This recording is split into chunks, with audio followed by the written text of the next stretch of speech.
Hello, NEET aspirants. In this part, we will delve into the fascinating behavior of fluids.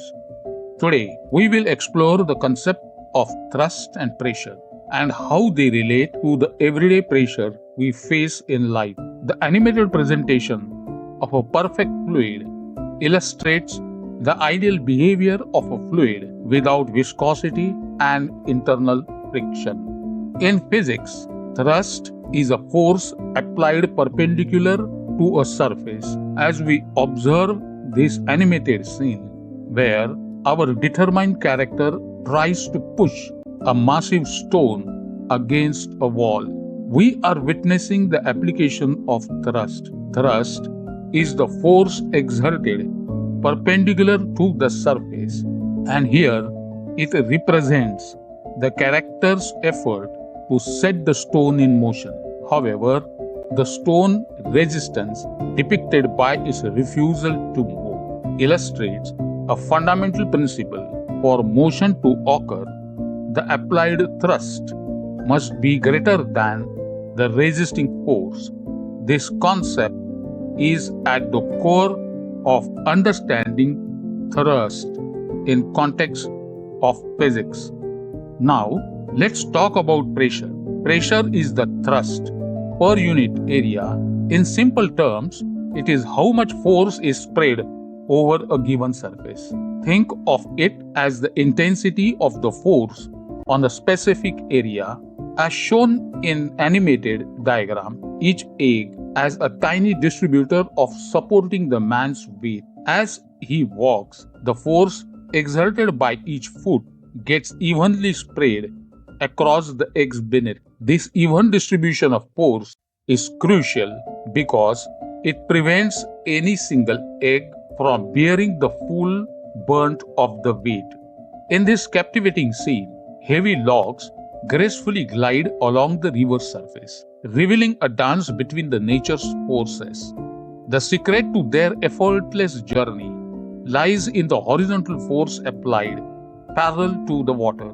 This alignment minimizes resistance, allowing the log to float with ease. It is a reminder of the delicate balance between the forces and nature.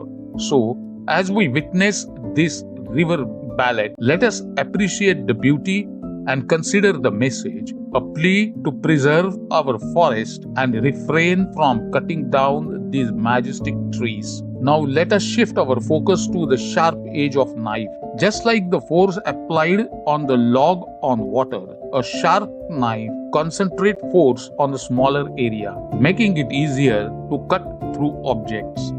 This showcases the impact of force concentration, analogous to the concept of pressure in physics. Now let us bridge the gap between the physics lab and our everyday experiences. We will draw parallel between the concept we have explored and the pressure experienced in our everyday situation. Imagine you are a student about to take an exam. The force on you is the expectation to perform well. Much like the force applied in physics, your mental capacity becomes the surface, and the pressure you feel is akin to thrust per unit area. As the intensity of expectations rises, so does the mental pressure. Just as in physics, where pressure varies based on the force applied, exam pressures varies based on the intensity of expectation and your ability to handle the stress. In conclusion, the principles of thrust and pressure in physics help us understand not only the behavior of the fluids but also the challenges we encounter in our daily lives, whether gliding a log on water, cutting with sharp knife, or facing an exam. The parallels between this concept remind us that the forces and the pressure comes in many forms. Imagine you have a container filled with liquid like water. We are going to understand how the pressure changes as we go deeper into the liquid. Think about the fluid inside the container. The weight of this liquid is determined by the area of the container's opening, A, the height of the liquid column, H, the density of a liquid, rho, and the pull of gravity, G. So, weight is equal to A, H, rho g.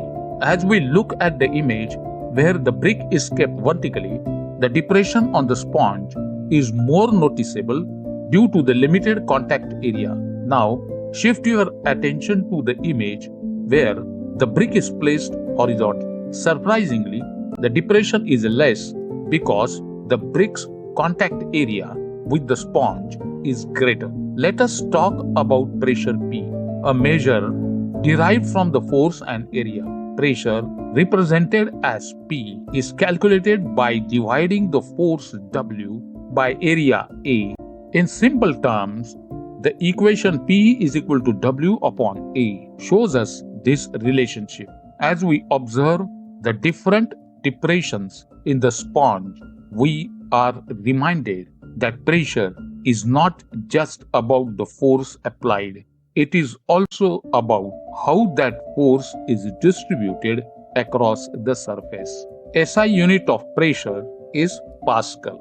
As we move down into the liquid, the pressure changes. The little change in pressure dP is related to the density of the liquid rho, the gravitational pull G, and the tiny change in the height dH. It is a way of saying how much does the pressure changes when we go deeper. So, dP is equal to rho G dH. Assuming the density of the liquid rho stays the same, which is often true for the liquids like water, we can add up all these tiny changes in pressure as we go deeper. The result is an equation that tells us the pressure P at any depth. It looks like P is equal to P0 plus rho GH. The P0 is the pressure at the surface where the depth H is 0. So, when we go deeper into the liquid, the pressure increases. These equations help us understand how this change in the pressure happens and how it's related to the height and properties of the liquid. They work for both liquids and gases, making it a handy set of rules in the world of fluid mechanics. Pascal's law is like a secret code of liquids. It says that if a liquid is not moving and gravity is not causing trouble, then the pressure inside it is the same everywhere. Now, how do we know Pascal was right?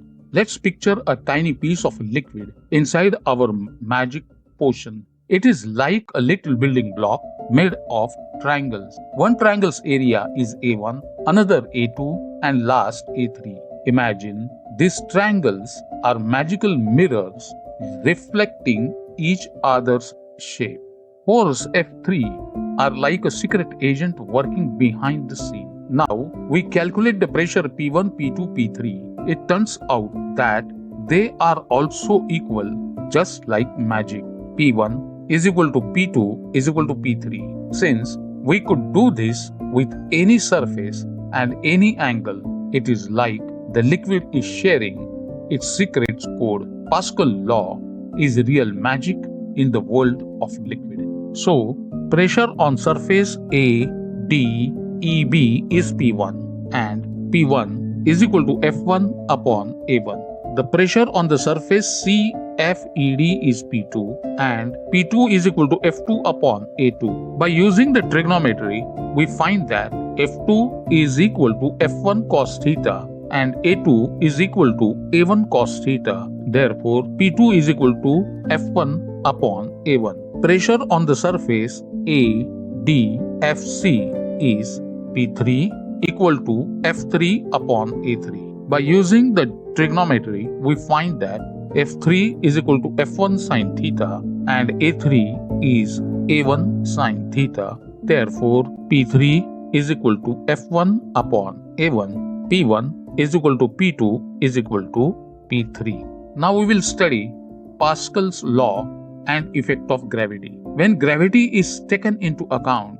Pascal law is to be modified. Consider a cylindrical liquid column of height h and density rho in a vessel as shown in figure. If the effect of gravity is neglected, then pressure at m is equal to pressure at N.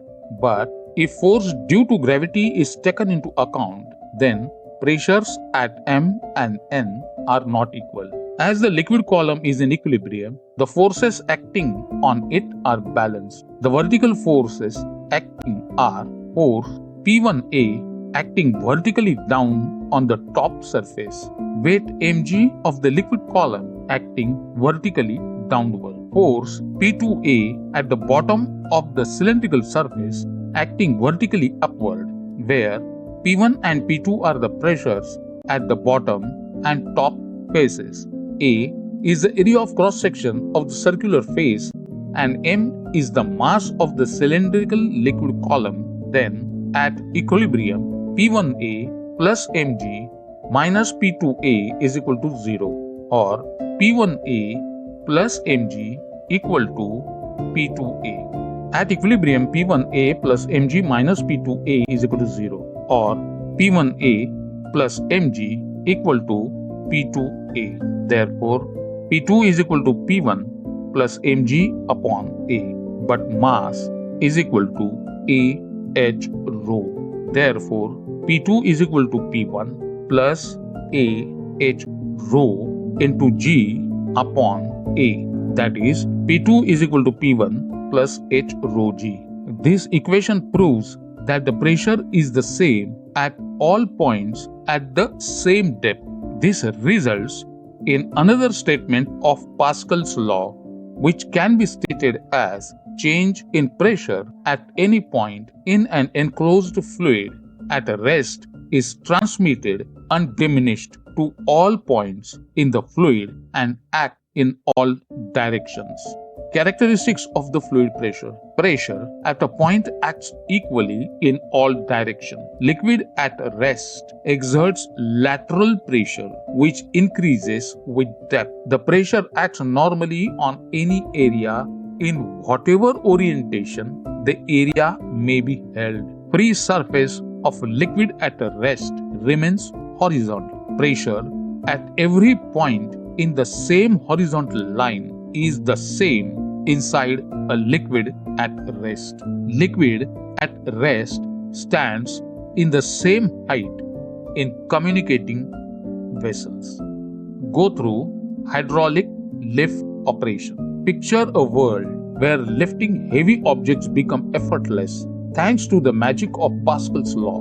Let's dive into the application of this law in hydraulic lifts. Pascal's law steps into action in a hydraulic lift, making light work of lifting heavy objects. Our hydraulic lift, illustrated in the animation, features a liquid container hosting pistons snugly fitted into small and large opening cylinders. In this intricate dance of forces and areas, if A1 and A2 represent the piston areas, F is the force applied on A and W is the load on B, the equation F upon A1 is equal to W upon A2 holds true. It's the secret recipe to lift a load by applying force. F on piston A. Within this equation, the ratio A2 upon A1 takes center stage, known as the mechanical advantage of hydraulic lift. It tells us how much force applied at A gets magnified to lift the load on B. Step into an automobile service station. You will witness the hydraulic lift in action. It is a common sight effortlessly lifting cars for maintenance tasks. Now we will solve some interesting problems.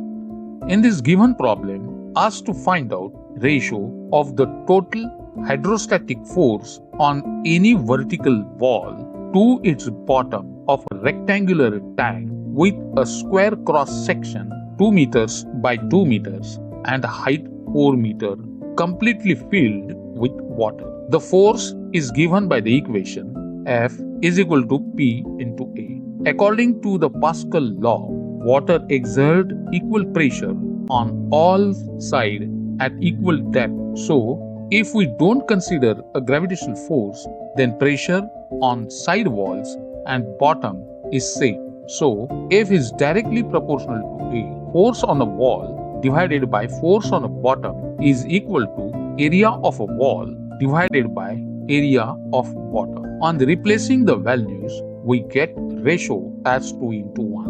Note, even when we consider the increase in the pressure with the depth due to the gravitational force, the ratio of the total hydrostatic force on any vertical ball to its bottom remains constant, that is 2:1. The question is, a hydraulic lift system consists of two pistons with different cross-sectional areas. The smaller piston has a cross-sectional area of 0.01 meters square and the large piston has a cross-sectional area 0.01 meters square. Now, 100 Newton force is applied on a small piston. Asked to find out the force exerted on the larger piston. We know that F1 upon A1 is equal to F2 upon A2. Therefore, F2 is equal to F1 into A2 upon A1. By substituting the given values and simplifying it, we get F2 is equal to 1000 newtons. In this question, a group of students found themselves in a challenging situation as their car accident plunged into a deep pool of water with a depth of 10 meters. Fortunately, a superhero on patrol witnessed the incident and decided to rescue the students. Instead of breaking the glass of car, the superhero opened the car door with a surface area of 0.1 square meter. Determine the moment of force exerted by our superhero to save the students. Given distance from the top edge of the door to the hinges is 0.8 meters. Now let us list down what is given. Depth of the water is 10 meters. Surface area of the car door is 0.1 meter square. Density of water is 1000 kgs per meter cube.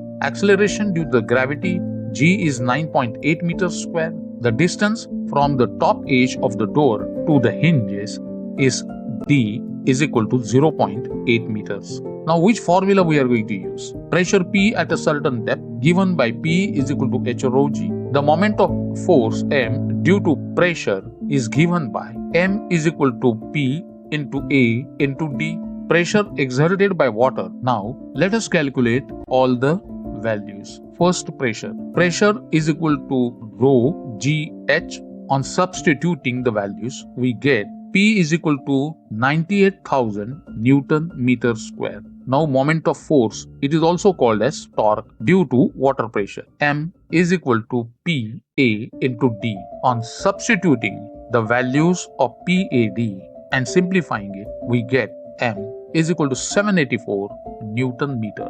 Thank you for joining me in this exploration of fluid mechanics. As we wrap up, I encourage you to further enhance your understanding by practicing questions available on www.genit.com. Your comments are crucial, so don't forget to comment, also share and subscribe to our channel. In next part, we will explore Archimedes Principle and the law of floatation. Together, we will continue our journey into the mechanics of fluids. Remember, increasing your knowledge is the key to reduce the pressure